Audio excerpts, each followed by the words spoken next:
tunlai khovela breaking news lua rang mai Russia le Ukraine in car boruak tang tak mai chungchang hi I han thlir teng mani fashin ngei mai beituma in ro samek le khovel ram dang te hlau lem lo tu Russia chuan tun hnaya Ukraine chu run mai don emni ti thei khopin Ukraine le Russia in rina ram rivela sipai nuai chuang fe le ral thom thapui pui atolut mek zela heti lai hian Ukraine sarkar po a om mai bi khau lo Ukraine hi Russia laka chuan chaklo zokin te naw zok fe ma se mani lo inveng chunga mel ma sipai te lo beile zok tur an ni wang le ral thuam thapui pui mai an nei ve thoba ka Russia nena buina an nei chawhnua America le Atlantic ram in zom khom pol NATO ten ral thuam mai ba ka sum le pai manga Ukraine hi nasa taka an tran pui chho zel awang hian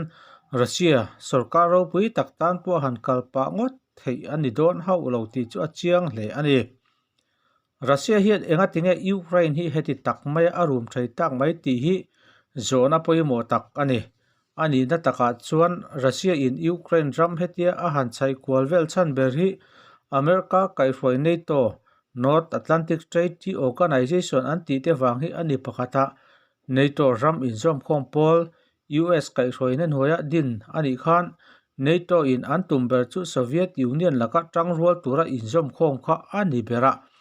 hei wang hian Soviet Union po khan NATO ronding ta kha an eng hel em maya akhing puitur Warsaw Pact an ti chu Soviet Union kai ruin an ronding zui ve ta ani ti chuan tun hnaya NATO chuan Ukraine ram hi an member ta tel tir ve tumin tran an la chhota a hei hi Russia chuan du lovin NATO in ram zau zel tuma ma alak na chu Russia hian an ngai theilo em rangani hetiang ani wang hian NATO le US chuan Ukraine hi an backup plata US pei chuan US dollar millions ani lai le Russia sipai te lo ma chon na tur ral thuam tam tak Ukraine ne na hian hlan to in NATO point a sipai te le ral thuam tha te chu Russia laka Ukraine chan tur hian azar phar chho mek pok ani hetiang ani chhota ka chuan khovel chuan Russia le Ukraine in kar boruak so sang mek chu a thlir thup lo thei ta lo Russia hian Ukraine ram riwat hi chu kar lowa a hne thei rin ani lain Ukraine hunga dingtlat NATO le US te hi Russia tan mu mai chi an ni hau lo enge lo thleng don ti chu khovelin a thlir thuap mai ani ber hi Russia in ral thuam hlo om an nga zia le sipai an nei that zia chu khovelin a hria Syrian war laya IG state chimi na bulpo kha Russia le a sipai te wang hi ani ti khovel hian a hai hau om lo ve tun tuma chuan NATO le Russia ral thuam nei te Russia le US ral thuam nei te chu kan hria deuh fur to wangin Ukraine sipai te din mon le Russia beina an to huna tran an lo lak ve na tur an ral thuam then khat te kan bi kwal ve thuak ton ani Ukraine hi ral thuam khovela chuan Russia hian kongtin rengin a chal del kan ti thei ome ram no pangle ram te naw ve tak an ne wangin Russia in Ukraine ram Russia ram lama omdu te chenak thrimia bial alak saklai po khan lo uipui lian thlir tlok tok to mai ani kha hetia Russia in Ukraine ram bung khat alak le sak tak awang hian Ukraine chuan ram ve himna chung changa theito pin ma ala chho ve ta sipai le ral thuma sum da po na satakin ate pung chhota ani kan hria tangin Ukraine hi Russia fapa ania a ral thuam nei thatte po Russia ne na tanga chom chote kha an ni nok mai jet fighter an nei thatte zinga MiG-29 le Sukhoi 27 te hi an nia heng an jet nei thatte hian Russia jet chang kang le thapui pui laka chuan ven him na zo takin an thok thei kherin arinom lo Russia hian khovela jet fighter tenen aken thei zinga thaber dot tu ni hiala an soithin RBSE radar mangtu Sukhoi 35 baka khovela hypersonic missile zinga hla omber Kinzhal keng thei tu MiG-31 le Tolov Tu-22S M3 de chu akol ran mai si Sukhoi 35 radar RBSE hian metar thum bial leka lian ral thum chu kilometer zathum somnga atang dain amu thei hem mai nia mole tin he radar RBC pisa radar zinga chiar ni ma sela eisa radar tuka thatura Russia in adwana ni ti kan sia ta poimo bokoi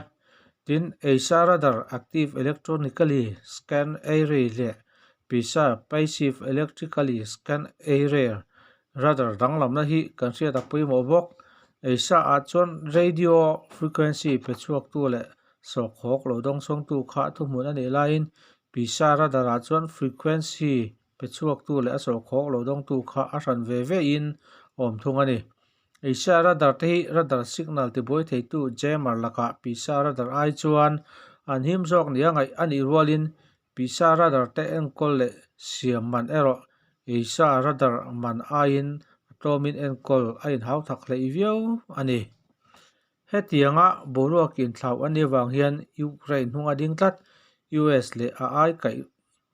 NATO ta chuan Ukraine in Russia beina ato huna alo chan let vena tur ral thuam tam tak kifa athon lu chur maya chung ral thuam thar man dan to chu Ukrainian force chuan uruk takin an training chhotluk tamai ani US le asa ngoi zon pui NATO ta chuan Ukraine hena Ukrainian Russia beilet na tura an pek ral thuam te chu i han endon tiang AGM 148 Heral thuam thazet mai hi Russia sipai ten Ukraine ram an ra ruala Ukrainian force te ral thuam chelek masak tur poimo ber ani ome kan sia tangin Russia hian T-74 le T-90 rolbaka heng main battle tank te thachang rol tur BMP rol anei thajia chu Kovelin a hria in a hai arin omlo heng Russia ral thuam te lo ma chon tur hian US le NATO ram ta chuan Ukraine sipai te hena anti-tank missile AGM-148 chu a hlan rum maya Ukrainian force chuan heng anti-tank missile te man dan hi anjir kluk mai bok tun din mona chuan Ukrainian army ati hian AGM-148 hi zachuang andon to baka missile hi sang chuang fe andong to bok meter sang ni zanga veljek ka phak AGM-148 Javelin te hi hlideu to ma se Russia tank rol lo beile na tur Russian army vehicle BMP rol lo beile na tan chuan Javelin thluk tur hi ala om kher om love M142 HIMARS tia kano ria thin US rocket system te hi Ukraine sipai ten Russia sipai an lo beile na tur ral tuam pui mober pakhat ani he HIMARS hian MM227 rocket tube omin trakpanga phur kwa zung the ani boka HIMARS te US in Ukraine hena ahlan thar aral thuam pui mo tak ni in GPS manga missile te kai hroi ani wang hian he M142 HIMARS laka hian Russia tank rol te le armor vehicle te an himbi kherlowang he HIMARS chungchang hi Mark Kankain US Marine Corps officer retired chuan Ukrainian Russia a beile na tur ral thuam thaber ni in alo soi to bok ani FIM-92 Stinger he surface to air missile noksak zia hi Soviet Union in Afghanistan arun masak tum khan alang siang to hle he Stinger missile laka hian Soviet attack helicopter rolte an lor zor hnor le to ani he FIM-92 missing in putson a ken kwa zung thei chi hi azang khai angin melma tan an hoksak em maya Russia Mi-28 le Mi-24 tan po FIM-92 hi noksak ber tur ani tui chu thil chiang sa ani Stinger FIM-92 te hi manpatch ten hian mel thum do na hla an ka phak awang hian Ukraine ral thuam hla om ber Russia force tan chuan ani don ti chu a chiang le tin heng FIM-92 te an drone po an la bitum thei cheu awang hian Russian force tan chuan ral thuam noksak tak ani don ti chu a chiang reng PVS-15 he night vision helmet hi Ukrainian force tana ral thuam tangkai le poimo ber pakhat zinga mi ani le ome Russia sipai thaten Ukraine ram ron luta se he night vision helmet hi atangkai hle don ti chu kan the thiam thewang Russia sipai ten Ukraine ram an ron ra a an lo thlen nuwa he night vision helmet hi Ukrainian force tana ral thum tangkai berpol ani chho ngei arinom he night vision helmet hian Ukrainian force ten zanama ral an beikonga nasatakin Ukrainian force te apui ngei don ni inalang heng baka hian America in Kiev khopuya Joint Strike Fighter F-35 ada ania an soite po hi Russia tan chuan mit ti kham tu ber ani ngei arinom ve bok kan hriat tuangin Ukraine hian Russia laka Crimea ram alo chan tua hei baka hian Russia tranpui helpol Ukraine sarkar laka helte beile tin Ukraine hi atal boi ve hle thina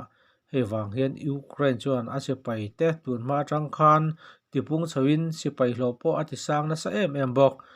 Russia tranpui helpol beya manhel Ukraine sipai te hi an ram no pan ain in dona muala ton hriat an nei nual to ti hi mai chi ani haulo heng kan soi baka hian Ukraine hian ral thuam tha tak tak baka Russia sipai ten Ukraine an lu huna man tur tang sang ni don baka sipai in do thein boi ni chuang anei ve me bok heng baka hian Ukraine president in alo soi tuangin Ukraine sipai te yang kun sang ni som palia Russia beina an to tang khan nasatakin melma beiturin anin bua sei tua hei wang hian Russia hi sipai le ral thuma Ukraine ai chuan chung nung jok hle ma se tongpong basangam chi ani bik kherlowang kan hriat angin Russia chuan ni som chuang or tur in do nun chanzir turin Belarus sipai te nen bul an tran chho meka hei in do nun chanzir na hian Russia chuan a sipai sing thum baka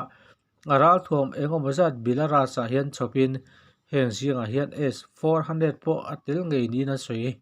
hei in do nun chan baka hian Russia chuan teng le armor vehicle mang leilama melma beite po alazi chhun zom don ni na soi om chho mek bok Russia hian Ukraine hi NATO ram ani tir don nge Russia hian Ukraine hi lu chu in Russia ram bung khatatan arin lu lui don ti chu hunin alaron thil fia tura ngai phot mai ti ang viewer ten he nangen na jefe leila kan channel mina subscribe sak lo khan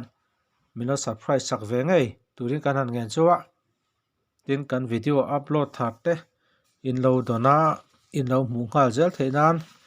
in tan po arem chan jok na ani dona chuwang chon notification bell kha in metanga ola in da don ya